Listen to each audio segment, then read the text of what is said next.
Good afternoon. I'm Victor Lay, the City Administrator for the City of Spring Hill. I want to take a few minutes and talk to you about the city's response to the COVID-19 virus. The first thing I want to mention is that staff has created a new page on the city's website, www.springhilltn.org, as a resource page for the COVID-19 virus. If you go to our website, click on that link, you'll get lots of information. As we get the latest information, we upload it there. So if you have questions, that's a good place to go. Last week, Governor Lee issued Executive Order number 23, which was a mandate, a stronger statement to his Executive Order number 22 advisory of the week prior. Both of those orders listed local government as an essential service. However, they also mentioned that as an essential service, it also should have limited activity. And so following that order and trying to comply with that order, the city has done a number of things. First of all, we have split all crews throughout the city with the exception of emergency crews. What this means is that we only have about half of our employees that show up on any given day. The benefit to that is that should any one of our employees get exposed to or get infected with the COVID-19 virus, it won't eliminate a critical activity that the city has to perform in order to keep the city running. More of an impact to the citizenry, however, are a few of the closures that have happened. We've closed the Senior Center and the Winchester building. We have eliminated all the meeting room and pavilion rentals. And unfortunately, we've had to close the library, the playgrounds, the basketball courts and tennis courts, and the skate park.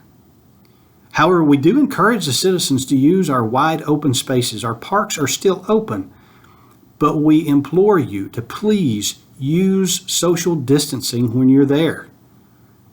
Please be respectful of others and don't encroach on their space.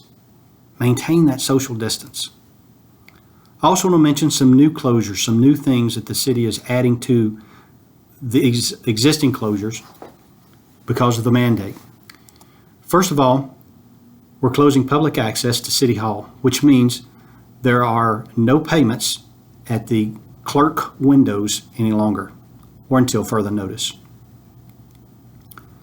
All payments will have to be done electronically or via the use of the drop box, which is located outside.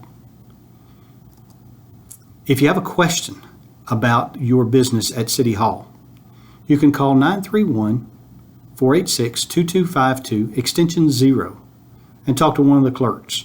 Almost all business that can be done at City Hall can be done electronically. If you have a question about yours, please give us a call. In addition to City Hall, we're also closing public access to the Codes and Planning Department.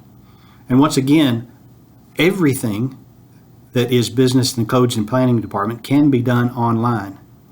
However, if you have a question about how to access it or how to do that business, you're welcome to call them and one of the clerks will talk to you. That number again is 931-486-2252, in this case extension 211. Lastly, I really want to mention that we have placed free Wi-Fi locations throughout the city. It's amazing, even here in Williamson and Murray counties, that some folks do not have good internet access, especially with our students having to perform remote learning. We felt it was needed to get free access to them. So in doing so, we've got 6 locations through the city. The first is the library parking lot and the City Hall parking lot. Both of those are public access Wi-Fi spots and do not take passwords. Next, we've located 4 hotspots in vehicles in other places throughout the city. You'll note these hotspots as a lone police vehicle sitting in a parking lot with the words Wi-Fi hotspot on the side windows. These locations are in front of Publix, adjacent to the Applebee's, in the People's Church parking lot, in the Kohl's parking lot, in the Port Royal Park parking lot. We encourage everyone to utilize these, especially our students, but again, they are open for the public. The operational landscape of COVID-19 changes daily, it seems. It changes often. I want you to know that I meet with senior staff regularly. I get updates on the issues that they face, and collectively we determine what needs to happen in order to meet those challenges. I'm letting you know that we will make modifications as necessary in order to meet the challenges of this virus.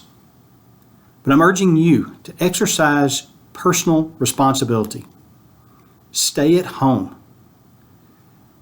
It's a mandate, not an advisory, and it's important that you do that. And we understand that there are essential activities. So when you are out involved in an essential activity, please exercise social distancing.